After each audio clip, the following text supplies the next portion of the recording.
monkeypox reported in California. World Health Organization says the end of a sight for the COVID-19 pandemic as global death hits the lowest since March of 2020. And why did Queen Elizabeth II's coffin leave from Buckingham Palace exactly at 2:22 p.m.?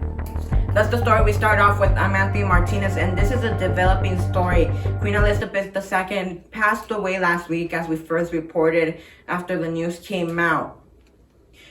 Many people have the question, why did Queen Elizabeth's coffin leave at 2:22 p.m. local time? Queen Elizabeth II left Buckingham Palace for the final time on Wednesday as her coffin was escorted through central London to lie in state at Westminster Hall.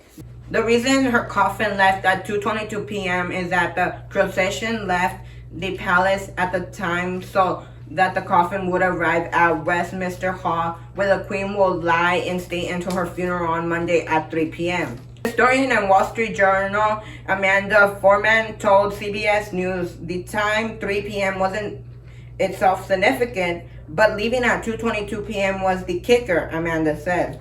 As the Queen lies in state, members of the public will be permitted to visit her coffin 23 hours every day until her funeral on Monday. A report shows by CBS at least 1 million people are expected to say their goodbyes to the Queen. The Queen's coffin will be transported from Westminster Hall to Abbey by a gun carriage, with senior royals following behind. She will lay to rest at the King George VI Memorial Chapel with her parents and sister. The coffin of her husband, Prince Philip, will be moved to rest alongside her.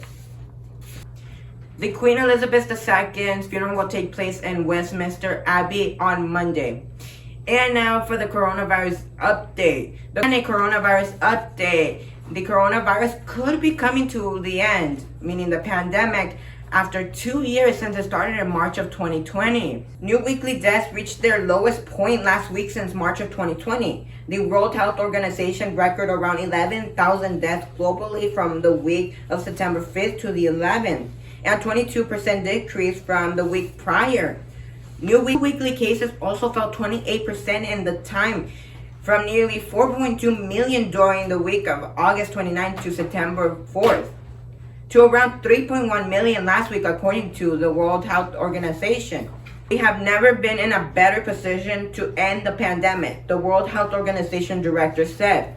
The U.S. is recording a weekly average of 478 COVID deaths per day, which is far above its lowest rate ever.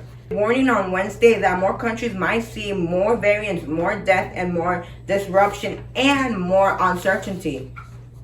The World Health Organization is responding for declaring the end of the COVID-19 pandemic as a public health emergency of international concern. The Lake County Health Department on Monday announced the first death for the monkeypox virus. In a statement, the department said the patient was severely compromised and had been hospitalized, but did not provide any further details. The Center for Disease and Prevention has confirmed the death as well, the department said. In California, 4,300 cases have been reported as of Monday, according to the CDC.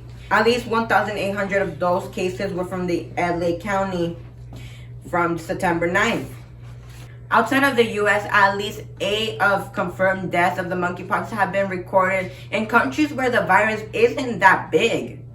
I'm Anthony Martinez, and we'll see you next time.